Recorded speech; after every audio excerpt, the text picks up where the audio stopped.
हिंदू हो तो मुसलमान से खौफ क्यों है, मुस्लिम हो तो हिंदू से घृणा क्यों है। किसी को लगता है कि हिंदू खतरे में है, किसी को लगता है मुसलमान खतरे में है। धर्म का चश्मा अगर उतार कर देखो तो पता चलेगा हमारा भारतवर्ष खतरे में है। इस व्याख्यान पर किसी भी निष्कर्ष पर पहुंचने से पहले मेरा विनम्र निवेदन है कि इसे कृपया आप पूरा सुनें। शायद मैं आप लोगों को वो दिखा पाऊं जो एक इतिहास का विद्यार्थी होने के नाते मैं देख पाया हूं। इसलिए निष्कर्ष पर पहुंचने से पहले पूरा देखें। चलिए शुरुआत करते हैं। इतिहास को लिखने, उसको सहेजने व प्रचार करने का रास्ता हमेशा सत्ता के गलियारे से निकलता है। सत्ता पर काबिज, चाहे वो राजशाही के दौर में राजा हो, उपनिवेशवाद के दौर में उपनिवेशक हो, या प्रजातंत्र में सत्ता पर काबिज किसी भी दल का नेता, ऐसा ही प्रभाव हमारे देश के इतिहास के संदर्भ में भी उचित जान पड़ता है। हमारे देश के इतिहास को भी ऐसे ही लिखा गया है, समझा गया है, और सबसे विशेष बात, हमें समझाया गया है। भारतीय इतिहास के 3 कालखंडों का उल्लेख करना, जिक्र करना मैं यहाँ उचित समझता हूँ। भारत के इतिहास को 3 युगों में विभाजित करके समझाया गया है: हिंदू युग, मुस्लिम युग और ब्रिटिश युग। इस नामकरण में भी उस घृणा की जड़ों को महसूस किया जा सकता है जिसका बीजारोपण भारत की अक्षुण्ण अखंडता को छिन्न भिन्न करने के लिए किया गया। क्या आपने कभी सोचा है क्यों नहीं ब्रिटिश युग को क्रिश्चियन एरा या ईसाई युग के नाम से जाना जाता है, जबकि हिंदू युग और मुस्लिम युग जैसे शब्दों का इस्तेमाल भारतीय इतिहास में प्रचुर मात्रा में किया गया है। हालांकि बात बड़ी साधारण सी प्रतीत होती है, पर इसका परिणाम बड़ा ही विभत्स है, जिसका एहसास वर्तमान परिप्रेक्ष्य पर नजर डालने से सहज व सही अनुमान हो जाता है। उदाहरण के साथ मैं इस बात पर प्रकाश डालने का यत्न करूंगा। समझिएगा, जब किसी बच्चे का जन्म हिंदू परिवार में या मुस्लिम परिवार में होता है तो हिंदू बच्चे के जहन में मुसलमानों के प्रति और मुस्लिम बच्चों के मस्तिष्क में हिंदुओं के प्रति द्वेष व घृणा का बीजारोपण गर्भ में स्वतः ही हो जाता है। बीजारोपण गर्भ में हो जाना शब्दों से ही इस बात का आभास हो जाना चाहिए कि समस्या कितनी विकट है, या उसे कितना विकट बनाने का प्रयास किया गया है और बना दिया गया है। बीजारोपण के बाद बैर का जो पौधा प्रस्फुटित होता है, उसे लगातार शैशवावस्था से ही घृणा, क्रोध, द्वेष, बैर के जल से निरंतर सींचा जाता है, जिसके परिणाम स्वरूप जब युवा अवस्था में उस बालक का प्रवेश होता है तो एक दूसरे के धर्म के प्रति पूर्वाग्रह का वो जहर रूपी वृक्ष इतना बड़ा हो जाता है कि उसको काट पाना लगभग असंभव हो जाता है, जिसको देश भारत ने समय समय पर कई बार झेला है और वर्तमान में और भी विकट स्थिति उत्पन्न हो चुकी है। भले ही उस आदमी के जीवन काल में उसका विपरीत धर्मों के लोगों के साथ कोई संबंध ना रहे, फिर भी शत्रुता का भाव इस कदर पोषित हो चुका होता है कि वह दूसरे धर्म के समूल विनाश की कामना करने लगता है, जबकि इस पूर्वाग्रह का कोई ठोस आधार नहीं होता। यहीं से सियासत की और राजा की सफलता सुनिश्चित होती है और वो अपने मंसूबों पर विजय प्राप्त कर निर्विघ्न रूप से शासन करता है, क्योंकि जनता केवल धर्म से प्रभावित रह के विकास के बारे में सवाल उठाना भूल जाती है, क्योंकि धर्म सर्वोपरि हो जाता है। यहीं से मेरा सवाल उत्पन्न होता है और मैंने इतिहास के पन्नों को पलटना शुरू किया और उसकी गहराई में झांकने का प्रयत्न किया, तो मेरे सामने कई ऐसी घटनाएं चलचित्र की तरह चलने लगी जिसने मेरे इस विश्वास को और गहरा कर दिया कि धर्म के भय को जानबूझकर अलंकृत किया जाता है और उसे विशाल दानव बनाकर दिखाया जाता है, पेश किया जाता है। और इस बिना आधार की शत्रुता की भयावहता को महसूस कर भारत को समूल विनाश से बचाने की खातिर मैंने इस व्याख्यान को लिखा है। और मेरी चाहत है कि ये प्रत्येक उस हिंदू और प्रत्येक उस मुसलमान तक पहुंचे जो तर्क की कसौटी पर इसे समझने की जिज्ञासा और उत्कंठा रखता है और जो इसकी जड़ों को काटने की कल्पना मात्र भी रखता है। अब मैं आपको लिए चलता हूं इतिहास के उस कालखंड की तरफ जिसमें स्वतंत्रता की बेदी पर हिंदुओं और मुसलमानों ने समान रूप से अपना सर्वस्व न्योछावर कर दिया। वो स्वतंत्रता संग्राम जिसको प्रथम स्वतंत्रता संग्राम के नाम से जाना जाता है, जंगे आजादी कहकर पुकारा जाता है। यहां कहना उचित व न्यायोचित है कि मेरा प्रत्येक शब्द प्रमाणिक है और इसमें रति भर भी अतिशोक्ति नहीं है और मेरा उद्देश्य उतना ही पाक व पवित्र है जितनी भगवत गीता व कुरान। प्रथम घटना का अवतरण कालखंड के 1857 की क्रांति ज्वाला विद्रोह से लिया गया है। स्थान था झांसी, मध्य प्रदेश। और इसकी प्रामाणिकता की बात करूं तो वीर सावरकर की पुस्तक में साफ साफ लिखा है, उसमें उल्लेख है कि रानी लक्ष्मीबाई के कमांडर इन चीफ का नाम मीर बख्शी अली था। जब रानी को अपने किले को वापस पाना था, योजना बनाई गई। रानी की सेना किले के बाहर डटी थी, किले का दरवाजा बंद था। तो मीर बख्शी अली ने रानी को बताया कि अगर मैं मुख्य दरवाजे को तोप से उड़ा दूं तो अंग्रेजों को भारी नुकसान का सामना करना पड़ेगा। झांसी की रानी तुरंत आदेश देती है कि ऐसा ही करें। तब मीर बख्शी अली ने रानी को बताया, आगाह किया, चेताया कि दरवाजे के उस पार एक तरफ एक मस्जिद है तो दूसरी तरफ एक मंदिर है। अगर मैं तोप से गोले को दागता हूं तो एक का नेश्ता नाबूद होना लाजमी है, या तो मस्जिद बचेगी या मंदिर। तो रानी ने ज्यादा समय ना लेते हुए आदेश दिया कि मस्जिद को बचा लिया जाए और मंदिर को उड़ा दिया जाए।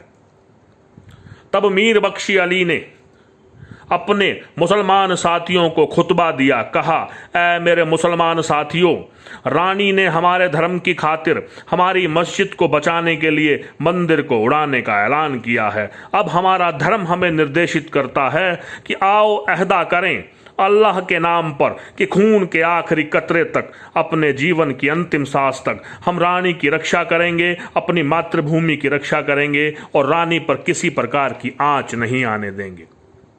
इतिहास गवाह है, पहले मीर बख्शी अली ने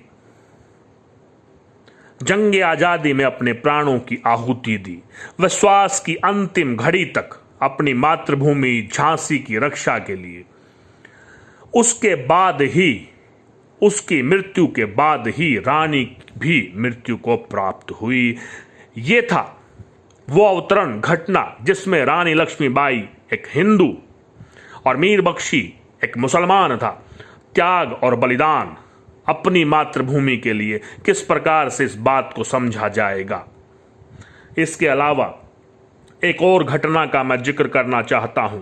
यह उत्तर प्रदेश के अयोध्या का वो जिक्र है जब सबसे पहले वहां इंकलाब का बिगुल बजाया था एक व्यक्ति बाबा रामशरण दास ने, जिसका प्रथम समर्थन करने वाले थे मौलवी आमिर अली, जिन्होंने मिलकर अंग्रेजों को कई बार भारी नुकसान पहुंचाया था। और जब अंग्रेजी सेना द्वारा इन्हें पकड़ा गया तो कहा गया इनको ऐसी सजा दी जाए जो आने वाली नस्लों के लिए इबरत हो।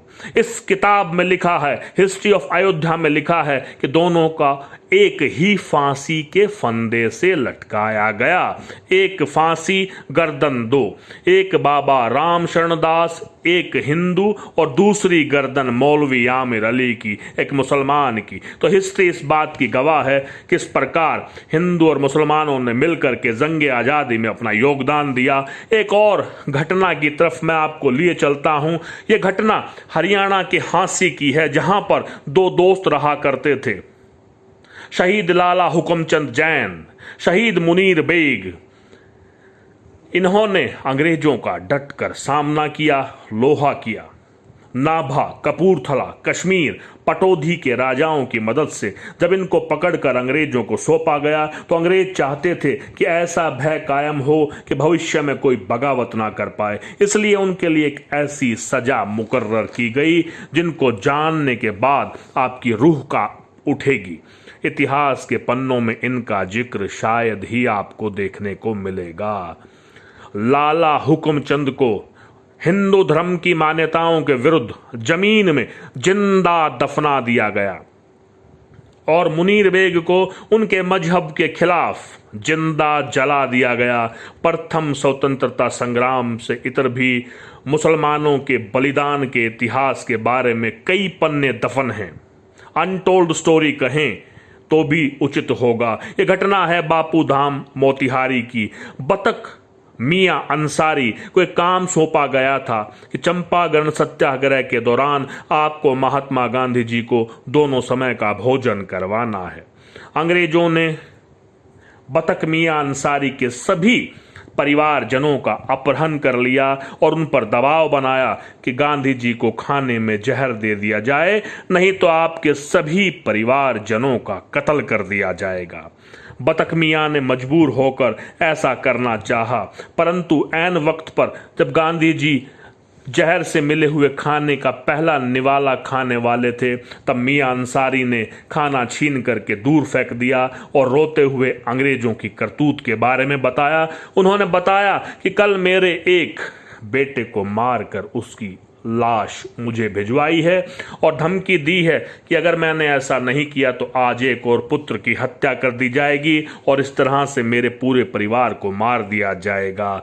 उन्होंने अपने परिवार की जान की परवाह नहीं की और महात्मा गांधी की रक्षा की। प्रथम राष्ट्रपति ने ये भी इतिहास में उल्लेख है, हमारे प्रथम राष्ट्रपति स्वतंत्र भारत के राजेंद्र प्रसाद जी, उन्होंने बतक मियां अंसारी को 1950 में 50 एकड़ जमीन का टुकड़ा दे करके उनको आदर सम्मान दिया था।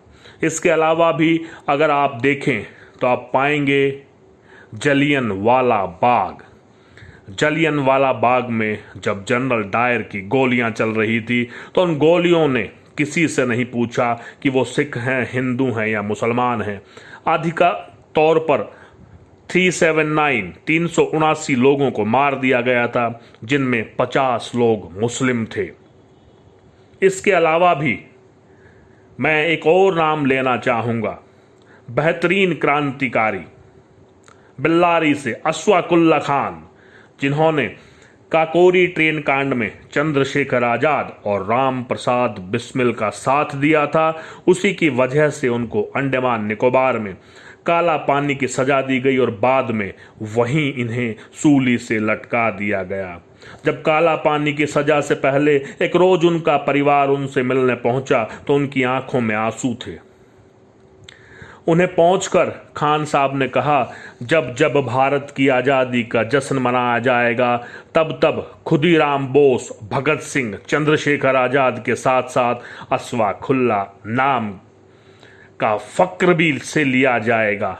मैं बहुत खुश हूँ, जीवन से मुझे कोई शिकवा नहीं है। आप भी अपनी आंखों से आंसू पोंछ लो।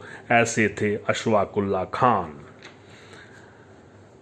जिस प्रकार से हम फक्र से नाम लेते हैं और हम इन लोगों का ऋण नहीं उतार सकते, वे नाम हैं राम प्रसाद बिस्मिल, जतिन नथुदास, राजगुरु सुखदेव भगत सिंह, उधम सिंह, चंद्रशेखर आज़ाद, बटुकेश्वर दत्त, करतार सिंह सरदारा। इसी प्रकार से मुसलमानों की जंग आज़ादी में हजरत शाह वलीउल्लाह मुहद्दिस दहलवी, हजरत शाह अब्दुल अजीज़ मुहद्दिस दहलवी, बेगम हजरत महल मौलाना अहमदुल्ला शाह, नवाब खान बहादुर, बरकतुल्ला शाह भोपाली, हजरत मौलाना अहमद सैयद देलवी के नाम को भी हम नकार नहीं सकते, लेकिन ये कुछ नाम ऐसे हैं जो सियासतदानों ने इतिहास के पन्नों में दबा के रखे हुए हैं।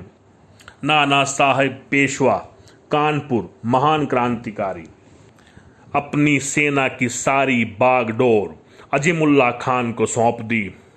भरोसे की आप हद देखिए, इन्होंने मिलकर के अंग्रेजों के साथ लड़ाई लड़ी। मैं जो आपको बताना चाहता हूं, देखिए, इस व्याख्यान के बाद मिलने वाली आलोचनाओं का भी मुझे अंदेशा है, परंतु मैंने केवल इतिहास में दर्ज कुछ ऐसी घटनाओं का उल्लेख किया है जो प्रमाणिक हैं। इतिहास के विद्यार्थी और अध्यापक के रूप में मैंने अपने अभिव्यक्ति के अधिकार का ही वर्तमान परिप्रेक्ष्य में अपने धर्म का निर्वहन किया है। मेरा विनम्र आग्रह वर्तमान व भविष्य में आने वाली सरकारों से है कि धर्म और राजनीति का मिश्रण न करें। इससे हमारे स्वतंत्रता के शहीदों का अपमान होता है और भारत की संस्कृति के विघटन का भी घोतक है। अंग्रेजों की फूट डालो राज करो की बात हमें समझ में आती है, क्योंकि वो बाहर से आए थे, उनका मुख्य उद्देश्य हमें लूटना ही था। परंतु अपने ही देश के लोग अपने ही देश की जनता का विभाजन करें, ये बात हमें समझ में नहीं आती। भारतवर्ष के सम्मानित नागरिकों, चाहे आप किसी भी धर्म से संबंध रखते हों, सभी से मेरा आह्वान है कि तर्क की कसौटी पर निर्णय लें, ना कि धर्मांधता से। विचार करें कि क्या हमारी प्राथमिकता मूल्य परिक शिक्षा प्राप्त कर अच्छे रोजगार व विकास की होनी चाहिए, या धर्म की उन विवेक रहित अवधारणाओं पर जिन्हें अपने स्वार्थवश पूरी चेतना के साथ हमारे मस्तिष्क में स्थापित करने का प्रयास किया जा रहा है। हाँ, हम भारतवर्ष के लोग हैं, धर्म भीरू हैं, हम ईश्वर में, हम अल्लाह में अंधविश्वास श्रद्धा रखते हैं। विचार उन लोगों को करना चाहिए जो हमारी इस धर्मांधता का, भोलेपन का राजनीतिक लाभ उठा रहे हैं। समय के किसी कालखंड में ध्यान देने वाली बात है, समय के किसी कालखंड में हुए दंगों जिनमें सैकड़ों लोगों की जानें गई, वह गहरे से देखेंगे तो पाओगे कि वह राजनीति द्वारा प्रेरित थे या धर्मांधता में क्षणिक आवेश में ऐसा किया गया है। इतिहास गवाह है, आवेश में तो व्यक्ति अपने स्वजनों की भी हत्या कर देता है। अतः संकल्प लें ऐसे भारतवर्ष की जिसमें सभी धर्म स्वतंत्रता से, शांति से रह सके। अज्ञानता से निकलना होगा, जागना होगा। बुलंद भारत का सौपन देखना है तो इस बात पर विचार करना होगा। सर्वे भवन्तु सुखिना, सर्वे सन्तु निरामया, सर्वे भद्राणि पश्यन्तु, मा कश्चित् दुःख भाग् भवेत्।